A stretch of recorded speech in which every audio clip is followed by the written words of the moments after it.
क्यों दुखी करता है सर, समझाते हैं, ध्यान से सुनना, अच्छे से समझना। मैं यहां लेता हूं ईबीआईटी। ईबीआईटी वर्ड सुना है ना हम सब ने, earnings before interest and tax. मैं यहां ले लेता हूं 2 लाख रुपया और यहां भी ले लेता हूं 2 लाख रुपया। इसमें से मैं लेस करता हूं इंटरेस्ट, मान लो यहां 20,000 रुपया और यहां पे कुछ नहीं। ठीक है, मकसद क्या है मेरा ऐसा दिखाने का, इंटरेस्ट हो और इंटरेस्ट ना हो तो क्या फर्क पड़ता है, राइट।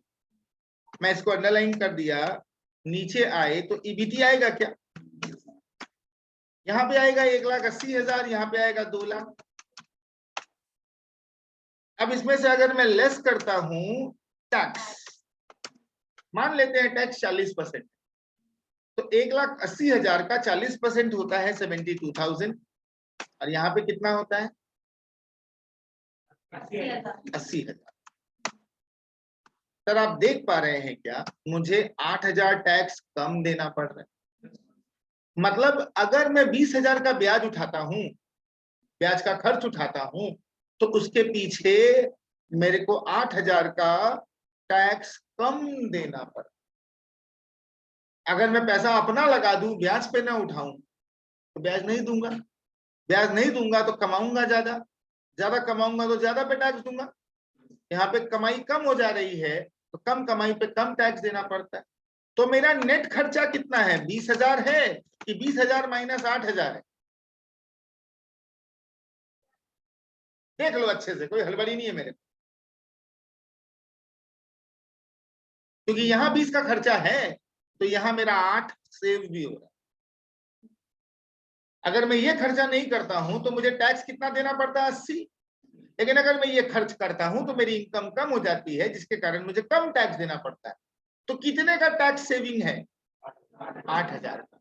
इस ये जो मैंने यहां लिखा है, इस जगह पे जो मैंने लिखा है, इसको मैं 20,000 माइनस 20,000 इंटू 40% लिख सकता हूं क्या, जरा देख के बताओ, देख लो अच्छे से,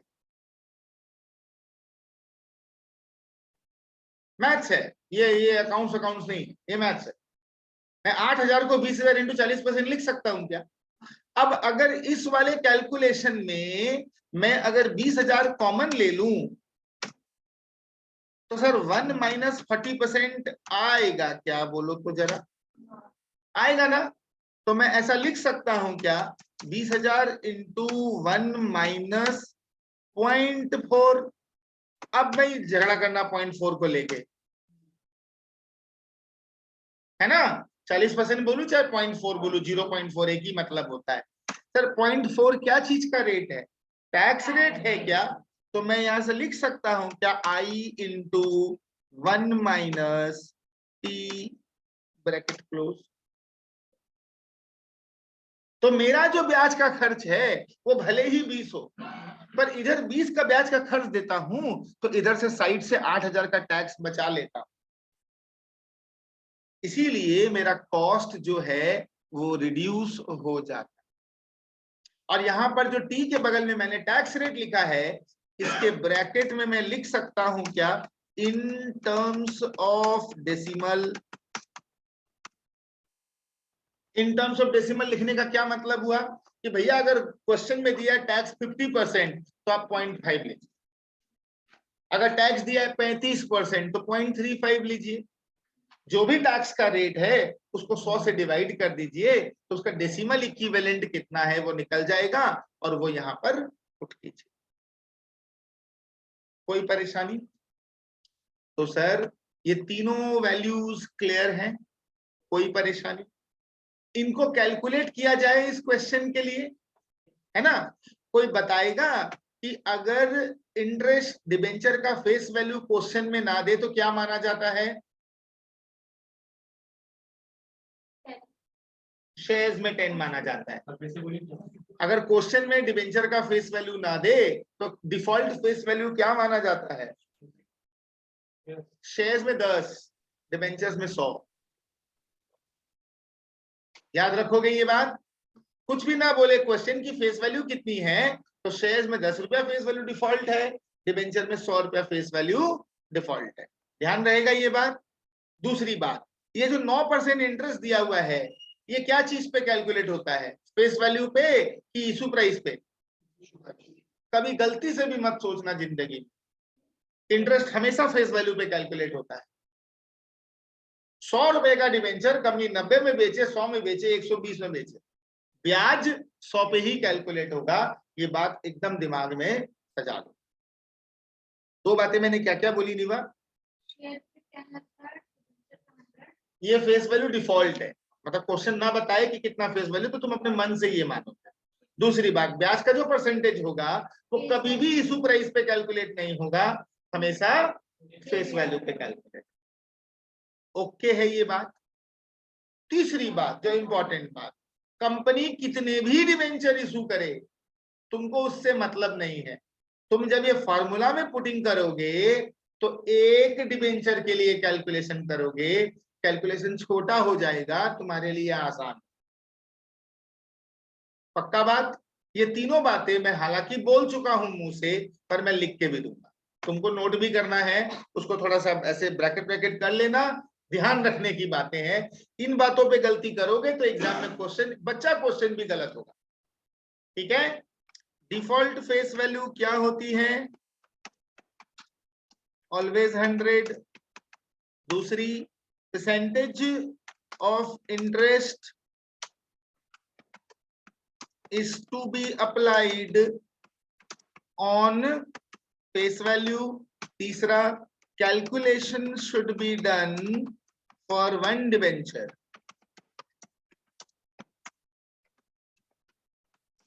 ये तीनों बातें आपके लिए हाईलाइटेड बातें हैं, आपको ध्यान रखनी चाहिए।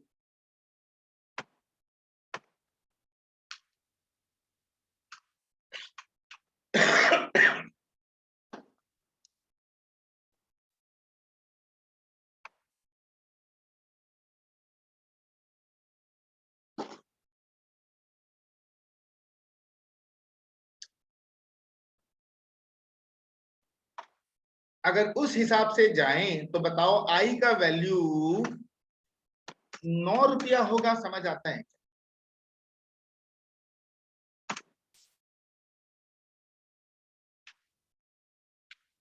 ई का वैल्यू 0.40 होगा क्या?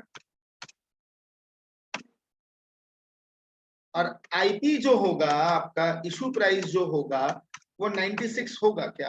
देख लो तो जरा क्वेश्चन। आई क्या है? इंटरेस्ट है। 9% of what? Face value. What is face value? Default 100। तो 100 का 9% is suppose to be how much? 9 rupees.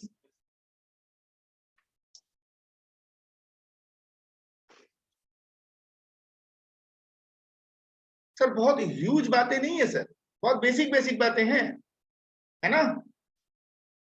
तो सर अगर हम के डी निकालने जाएं तो निकाल पाएंगे क्या?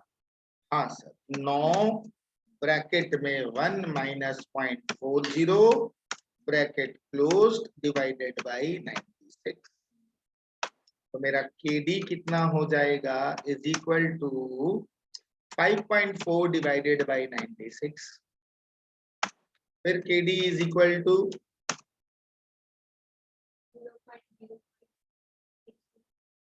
0.05625, यही आ रहा है। अगर इसको हम 100 से मल्टीप्लाई कर दें तो 5.625%।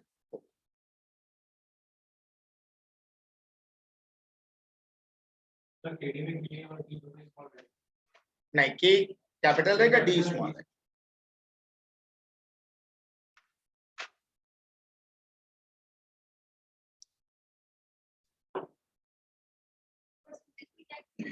हंड्रेड से मल्टीप्लाई कर दिए। अभी थोड़ा देर पहले तो बताए थे ना कि किसी भी डेसिमल इक्विवेलेंट को अगर 100 से मल्टीप्लाई कर दोगी तो उसका परसेंटेज इक्विवेलेंट आ जाता है। कहिए जी, भारी की ओके है ना? कोई चाप दिशा एकदम ओके, शॉर्ट शॉर्ट तेरे को। 100 रुपए के नोट का फेस वैल्यू डिफॉल्ट क्या होगा? 100 रुपया होगा। कुछ ना बोले तो हम जब अज्यूम करते हैं तो क्या अज्यूम करते हैं? शेयर्स के केस में अगर फेस वैल्यू ना बोले तो तुम 10 रुपया अज्यूम करोगी, और डिबेंचर के केस में कुछ ना बोले तो तुम 100 रुपया अज्यूम करोगे। 96 में बेचे हैं, वो इशू प्राइस है। हाँ, एक एक डिबेंचर 96 के रेट में बिका है, हम लोग 4 रुपया घाटा खा के बेचे, ठीक है ना? हाँ, 100 का चीज 4 रुपया डिस्काउंट में बेचे, यही बोलने का मतलब, ठीक है? ये एकदम ओके है। केडी मतलब? केडी मतलब कॉस्ट ऑफ डिबेंचर, ये सिंबल है कॉस्ट ऑफ डिबेंचर का, ठीक है? आगे की बात करते, note on issue price.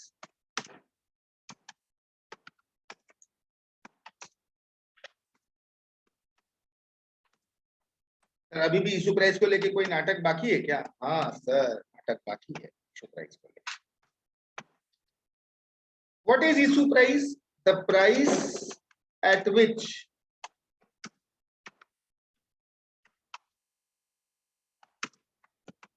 the debentures are sold net after incidental expense, commonly known as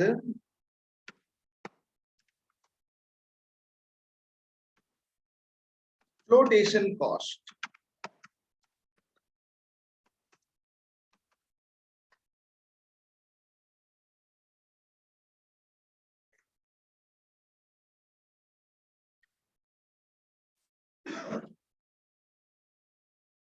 इस लाइन का इंटरप्रिटेशन तुम लोग क्या पकड़े मुझे बताओ।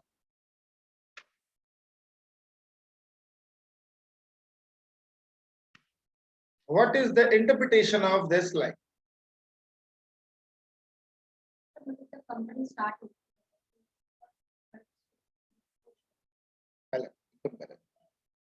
ठीक से पढ़। कंपनी का स्टार्ट का तो बात ही नहीं हुआ बेटा यहाँ पे। के बाद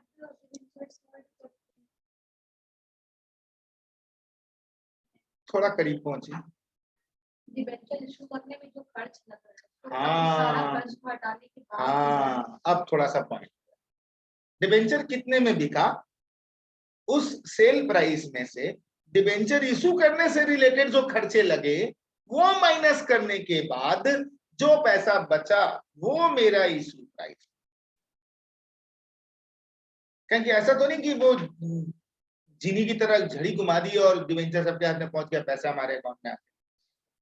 हम डिबेंचर बेचना चाहते हैं तो सबसे पहले एडवर्टाइज करना पड़ता है, लोगों तक खबर तो पहुंचे कि हाँ हमें डिबेंचर इशू करना है, कोई इंटरेस्टेड है तो खरीदे। फिर लोग पूछेगा भैया क्या ऑफर है, तो उसके लिए पब्लिश करना पड़ेगा, एडवर्टाइज करना पड़ेगा, तब जाके लोगों तक खबर पहुंचेगी।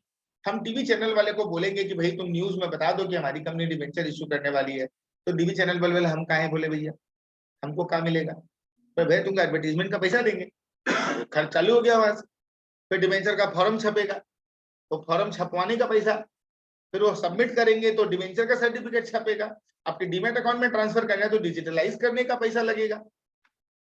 भी चीज के खर्च है, कुछ ना कुछ खर्च लग ही जाता है हर चीज के अंदर में। तो भैया वो जो खर्च जो लग रहे हैं वो कौन करेगा? पैसा किसको चाहिए? कंपनी को चाहिए। कंपनी को डिबेंचर बेचना है तो उसे खर्चे भी कंपनी करेगी। तो भैया अब डिबेंचर बेच के कुछ पैसा मिला और कुछ खर्चे लग गए, तो जो नेट बच गया वही ना हम बिजनेस में इस्तेमाल कर पाएंगे। तो जितना पैसा हाथ में आया वो इसी को तो इशू प्राइस बोलते हैं। तो सेल प्राइस में से इंसिडेंटल मतलब वो खर्चे जो जरूरी थे, जिनके बगैर ये डिबेंचर इशू करना संभव नहीं है, वो खर्चे। अब आपका शौक बहुत बड़ा बड़ा है तो आप फैंसी खर्चा भी कर रहे हैं, तो फैंसी खर्चा काउंटिंग में नहीं आए। समझ आई बात? बर्थडे मनाने के लिए केक काटना जरूरी है पर बलून लगाना इंसिडेंटल नहीं है, तो बलून के खर्चे काउंट नहीं होंगे, केक का प्राइस काउंट में आएगा, ये बोलने का मतलब है ना? तो भैया ये जो खर्चे हैं वो माइनस करने के बाद जो नेट प्राइस बचेगी वो। लेकिन सर जो सब कुछ देगा पैसा तो 100 किसने देगा ना? अब उसमें कंपनी एज अ मतलब कि उसका खर्चा उसको जोड़ करके 96 उसका अपना ले लेंगे, लेकिन तो 100 ही देगा ना। प्रोसीजर क्या होता है बेटा, 100 रुपए का डिबेंचर है, हम तुमको बोले कि तुम 100 में खरीद लो, तुम बोले नहीं सर। हमने अच्छा ठीक है 98 में खरीद लो, तुम बोले नहीं सर। अरे ठीक है 96 में खरीद लो, तुम बोले ठीक है सर हम 96 में खरीद लेते। तो हम 100 रुपया वाला ही डिबेंचर तुमको दे दिए, तुमसे 96 रुपीज ले दिए। लेकिन आप जब बोले कि एडवर्टाइजमेंट पे कॉस्ट करते हैं तो वो तो कौन, तुमको पता कैसे चलेगा कि मैं डिबेंचर बेचने वाला हूँ? हाँ वो तो है, कहीं ना कहीं खबर पहुंचानी पड़ेगी तुम तक ना। तो कंपनी का कॉस्ट करेगा। हाँ, खरीदने वाले का थोड़ी कॉस्ट है। तो सर कंपनी तो कहीं ना कहीं से तो लेगी ना। देखो बेगर्स आर नो चूजर्स। मेरे को बिजनेस करने के लिए पैसा चाहिए, मेरे पास पैसा नहीं है, तो अब मेरी प्रॉब्लम है, मेरी गरज है। जिसकी गरज होती है वो लॉस खाता है, लॉस वही खाता है जिसकी गरज। तो ये खर्च कंपनी ही उठाएगी और कोई नहीं उठाएगा। कंपनी यही मान लेगी कि मेरे को 100 नहीं 95 ही मिला। तुम बोलेंगे सर डिबेंचर तो 96 में बिका है, और सर खर्चे भी तो लगे हैं। वो खर्चे एक डिबेंचर पे 1 रुपया बैठ रहा है, तो हम मानेंगे कि भाई 4 रुपया कम में हम बेचे, 1 रुपया का खर्चा लग गया, मेरे हाथ में 95 आया, तो मेरा इशू प्राइस 95 ही होगा। भले ही डिबेंचर 96 में बिका हो, मैटर नहीं करेगा। कोई दिक्कत? पक्का से? सर इसमें भी चाप है, फ्लोटेशन कॉस्ट। सर क्या आप चाप है? अच्छा से तो समझ गए हम लोग, फिर आप चाप का बात ले लेते हैं, कॉन्फिडेंस टूट जाता है। कॉन्फिडेंस टूटने वाली कोई बात नहीं। फ्लोटेशन कॉस्ट क्वेश्चन में फ्लोटेशन कॉस्ट या इशू कॉस्ट के नाम से देगा, पर जब देगा क्वेश्चन में इंफॉर्मेशन, तो वहां पर दो में से कोई एक बात कर देगा, या तो वो रुपीस में देगा और या फिर वो परसेंटेज में देगा। फ्लोटेशन कॉस्ट का इंफॉर्मेशन जब क्वेश्चन में देगा तो सर वो या तो रुपीस में देगा या परसेंटेज में देगा। ठीक है, तो हम इसको ऐसे लिखते हैं कि flotation cost may be provided in question in two ways. पहला रुपीस में, दूसरा परसेंटेज में। If given in rupees, we shall simply subtract from base issue price.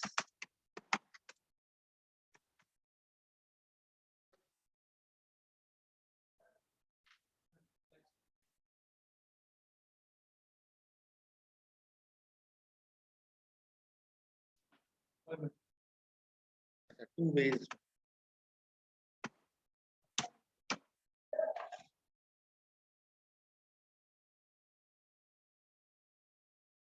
इसमें भी फंसा देता है।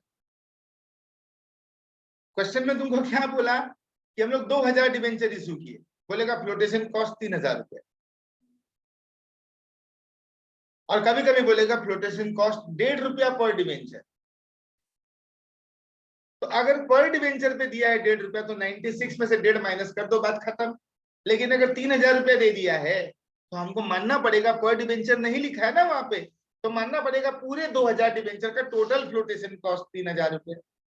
तो उसको 2000 डिबेंचर से डिवाइड करके एक डिबेंचर का कॉस्ट निकाल लो, फिर उसको इशू प्राइस से माइनस कर लो। बात समझ आई? कोई तकलीफ, कोई परेशानी? सर रिपीट करिए ना एक बार। मैंने बोला कि अगर डिबेंचर का फ्लोटेशन कॉस्ट रुपया में देगा तो भी दो तरीके से दे सकता है, टोटल फ्लोटेशन कॉस्ट भी दे सकता है, फ्लोटेशन कॉस्ट पर डिबेंचर भी दे सकता है। अगर फ्लोटेशन कॉस्ट पर डिबेंचर दिया तो डायरेक्ट माइनस कर दो, अगर टोटल फ्लोटेशन कॉस्ट दिया तो नंबर ऑफ डिबेंचर से डिवाइड करके एक डिबेंचर का फ्लोटेशन कॉस्ट निकालोगे, फिर उसको माइनस करो। क्योंकि हमें कैलकुलेशन किस पे करना है, ऊपर लिख के दिया हूं ना, हमें कैलकुलेशन 1 डिबेंचर के लिए करना। तो जो जो खर्चे या जो जो इशू प्राइस टोटल में दिया होगा उसको नंबर ऑफ डिवेंचर से डिवाइड करके एक का खर्चा निकालोगे, फिर कैलकुलेशंस करोगे। तय हो गया? बात समझ आ गई? चलिए सर, अगर परसेंटेज में दिया है तो percentage of what shall be specified. क्योंकि परसेंटेज कभी भी अपने आप में पूरा नहीं होता। तो मेरे वजन का 10% और नीवा के वजन का 10% सेम होगा क्या? नहीं होगा, बहुत अलग होगा। तो परसेंटेज, क्या चीज का परसेंटेज जब तक ना बोले तब तक वो अपने आप में पूरा नहीं माना जाता। तो अगर बोलेगा परसेंटेज फ्लोटेशन कॉस्ट 1% है मान लो, तो 1% क्या चीज का 1%? ऑफ इशू प्राइस या ऑफ फेस वैल्यू, ये क्वेश्चन में मेंशन कर दे। ठीक है, तो percentage of base issue price भी बोल सकता है, परसेंटेज ऑफ फेस वैल्यू भी बोल सकता है। तो क्या चीज का परसेंटेज बोला है क्वेश्चन में ध्यान से पढ़ेंगे और फिर उसके हिसाब से कैलकुलेट करेंगे। ठीक है, if percentage of what is not given, then default shall be issue price.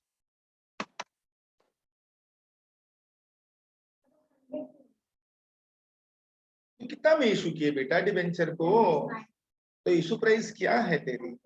तो तुम 96 का 1% 2% जो भी होगा जो। अगर क्वेश्चन मेंशन कर दे इशू प्राइस तो बात खत्म, फेस वैल्यू मेंशन कर दे तो 100 का परसेंटेज लेना है, कुछ ना बोले खाली 2% बोल के छोड़ दे, तो काहे चीज का 2%? इशू प्राइस का 2%, ये तुमको ध्यान रखना। हो जाता है सर, कितने तरीके से तुमको फंसा सकता है वो, हर एक पॉइंट पॉइंट में फ्लैग कर दे रहा हूं कि देखो यहाँ पे कंफ्यूजन हो सकता है, यहाँ पे कंफ्यूजन होता है ना। जब कोई साइंस का लैब में जाओगे ना, जहाँ बायोलॉजी का लैब चलता है, तब मेढक का ऑपरेशन करना सिखाया जाता है, तो छोटी छोटी वहां पे फ्लैग रहती है। वो डॉक्टर बताता है देखो मेढक का दिल यहाँ पर, वहां पे तो डंडी गाड़ देता है, फ्लैग गाड़ देता है। ये चीरोगे तो फ्लैग मिलेगा, यहाँ पे दिल मिलेगा, यहाँ पे किडनी मिलेगा, यहाँ लीवर मिलेगा, है ना। वैसे यहाँ पर गलती तुमसे हो सकती है, यहाँ पे तुम कंफ्यूज हो सकते हो, वो एकदम पॉइंट बाय पॉइंट में लिख के दे रहा हूँ तुमको। इसके बाद भी तुम अगर गलती करते हो तो फिर सोच लो तुम कहाँ। ठीक है, पक्का से? सर अब हम लोग इस स्टेज पे आ गए कि ये वाले कैलकुलेशन को संभाल सकते। ठीक है, अगर मैं ऐसा बोल दूं कि in the above example if question says that flotation cost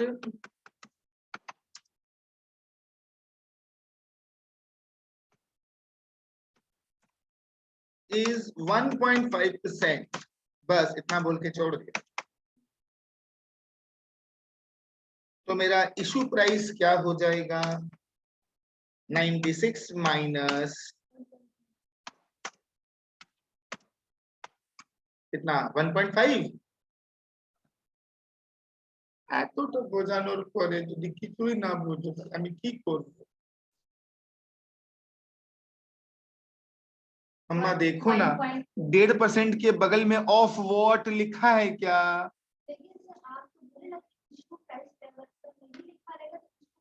तो इशू प्राइस कितनी है? तो 96 का 1.5% लेंगे ना, तो 96 का 1.5% कितना होता है? 1.44। तो इट विल बिकम 94.56।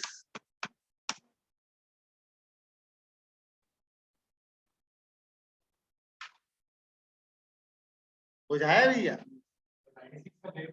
96 का 1.5%, यस। यहाँ पे लिखा है ना, देखो, if percentage of vote is not given, क्या चीज का परसेंटेज नहीं दिया है, तो आप डिफॉल्ट क्या लेंगे? आईपी लेंगे। आईपी कितनी थी? 96 थी, उसका 1.5% उसमें से माइनस करना है, तो 94.56 मेरा, यस। तो जब अब तुम केडी निकालने जाओगे तो केडी कितना लोगे? आपका ब्याज 9 रुपया था, ब्रैकेट में 1 माइनस 0.4, नहीं 1 minus 0.4 bracket close divided by 94.56, ये होगा, और इनटू 100 कर देते हो तो आंसर परसेंटेज में भी आ जाएगा।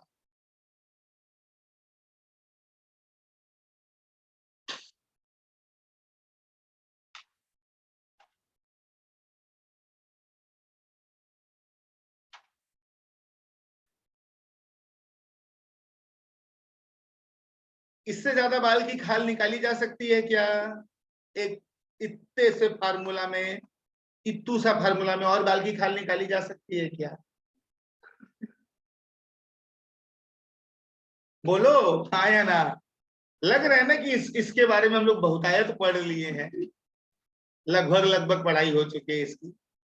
तो इररिडीमेबल डिबेंचर में इतना सा ही बात हमें जान। सर और भी कोई ट्रिक होगी क्या? हाँ सर हो सकती। इसी में आपका क्वेश्चन आपसे कभी कभी पूछ लेगा सर कि सर आंसर जो निकालिएगा, केडी जो निकालिएगा, बिफोर टैक्स निकालिए या आफ्टर टैक्स निकालिए। यहाँ पे भी एक तो चाप है। तो कभी कभी बोलेगा बिफोर टैक्स, कभी कभी बोलेगा आफ्टर टैक्स, कभी कभी साइलेंट रह जाएगा, कुछ नहीं बोलेगा। कुछ नहीं बोलेगा तो मतलब आफ्टर टैक्स। बिफोर टैक्स बोलेगा अगर, तो बस आपको ये 1 माइनस टी से मल्टीप्लाई नहीं करना है। आफ्टर टैक्स बोलेगा तो 1 माइनस टी से मल्टीप्लाई करना। तो या तो बोल देगा बिफोर टैक्स, तो फिर फार्मूला मेरा बदल जाएगा। फार्मूला क्या बन जाएगा जी? आई बाई ए पी, बस खत्म बात। 1 माइनस टी दफा I by I P, 1 minus T को दफा कर देंगे। अगर आफ्टर टैक्स बोलेगा तो ये पूरा फॉर्मूला जैसे है वैसे ही रहेगा। और अगर कुछ नहीं बोलेगा तो तुमको आफ्टर टैक्स निकालना है, यही फार्मूला लगा। तो फर्क ज्यादा से ज्यादा क्या आ सकता है? अगर क्वेश्चन मेंशन करके बोल दे कि बिफोर टैक्स चाहिए, तब आप इस फार्मूला से 1 माइनस टी को लात मार के गोल कर दीजिएगा, भैया आपका जरूरत नहीं। बात बाकी सब है क्लियर, अच्छे से क्लियर, कोई परेशानी किसी को? चलिए लेकिन जो कॉस्ट जब बेसिक इशू होता है तो टैक्स देने का क्या करना है? मैं ये मान लिया कि इररिडीमेबल डिबेंचर का कॉस्ट मांगा, तो तुमको हंसने का सब जितना भी पॉइंट है सब कवर्ड है ना? अच्छे से समझ में आ गया। अब हम क्या पढ़ेंगे? Redeemable debenture.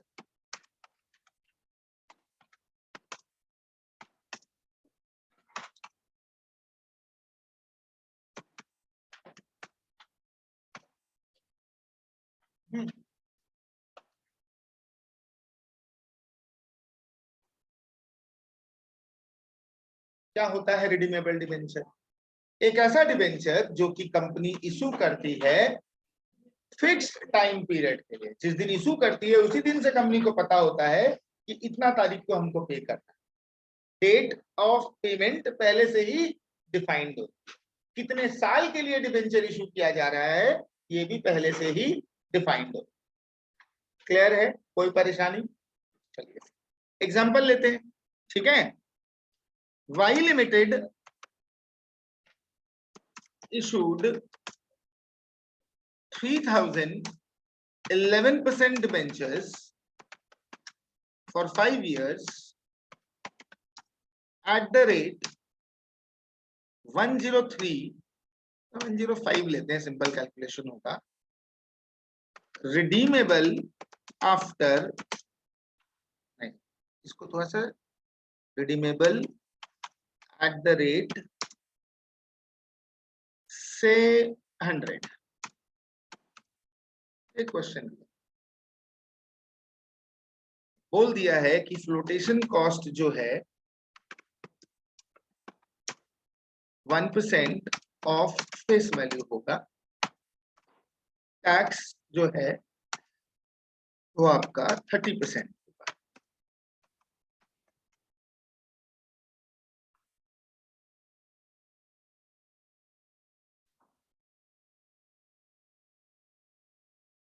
है ना?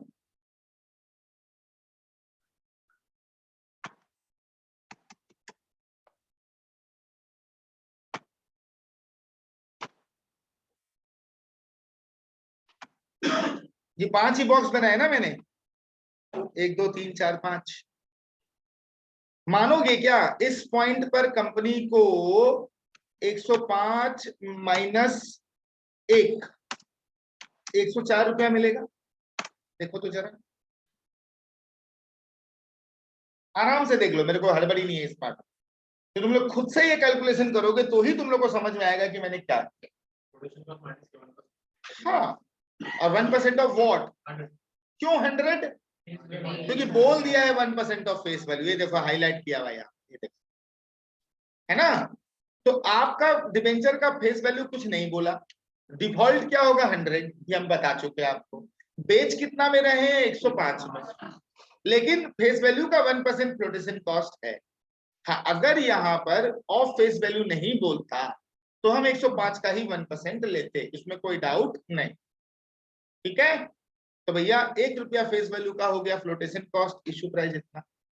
इस जगह पर आकर हम 100 रुपया रीपे करेंगे, ये समझ में आता है क्या? क्योंकि हम डिबेंचर इशू कितना समय के लिए किए? 5 साल के लिए।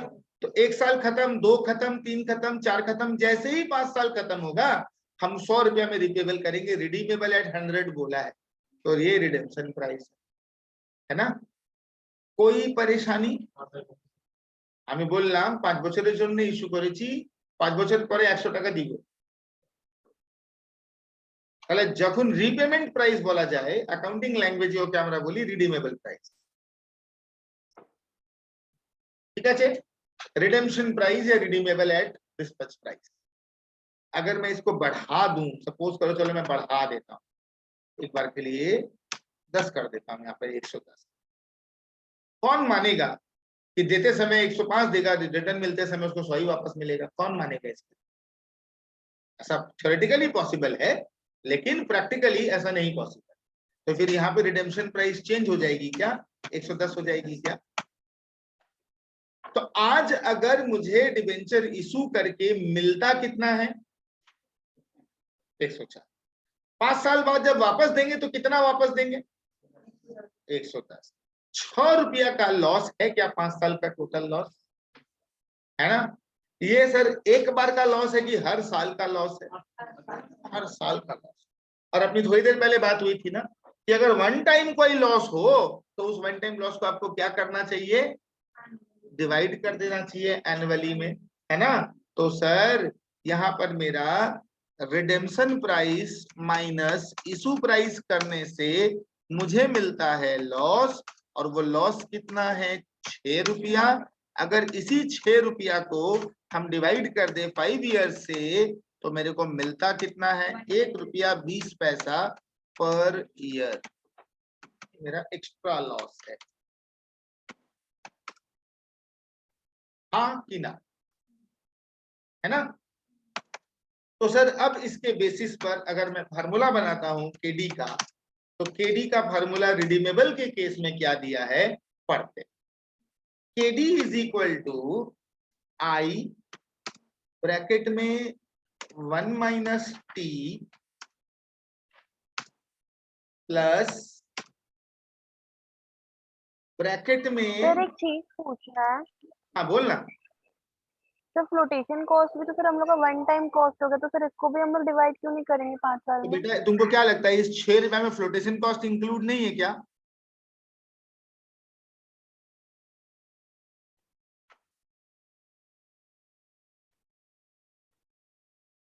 Think about it. Giving you 1 extra minute for this. The question which you have raised is genuinely correct question. हाँ, ओके सर, ओके सर। क्योंकि अगर तुम उस हिसाब से देखोगी तो 105 का इशू प्राइस है, 110 का रिडेम्पशन प्राइस है, तो प्राइस डिफरेंस तो 5 रुपए का है लॉस। लेकिन हम भी 6 रुपया ले रहे हैं, क्यों ले रहे हैं? कि वो 1 रुपया का जो फ्लोटेशन कॉस्ट है वो उसमें इंक्लूड कर रहे हैं। ठीक है ना। A good question to be raised, very good. मैं यहाँ पे लिख देता हूं RP minus IP bracket closed divided by N. नहीं sir, N. And this whole thing, इसके नीचे में तुम लोग लिखोगे, मैं लिख के दिखा रहा हूं, this whole thing is suppose to be divided by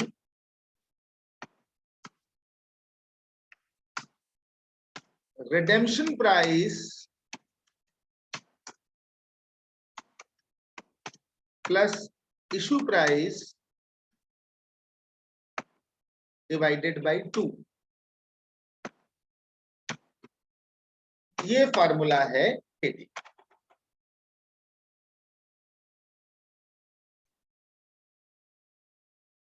अब इस फार्मूला को तो लिख दिए, बट इस फार्मूला का लॉजिक क्या है उसके बारे में बात करें। जैसा कि मैंने एकदम स्टार्टिंग में बताया था कि पहले के जमाने में जब तुम 7-8 में पढ़ते थे उस समय खाली ब्याज के खर्चे को खर्चा माना जाता, बट अभी एफएम के पॉइंट ऑफ व्यू से देखें तो ब्याज का खर्चा इकलौता खर्च नहीं है, एसोसिएटेड कॉस्ट और भी है। तो न्यूमरेटर में हमको सारे कॉस्ट लेने, ठीक है।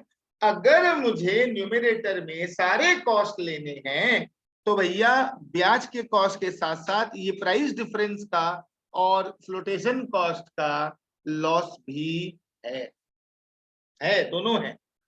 और अगर है तो भैया फिर उसको भी काउंटिंग में एडिशन में लेना पड़ेगा।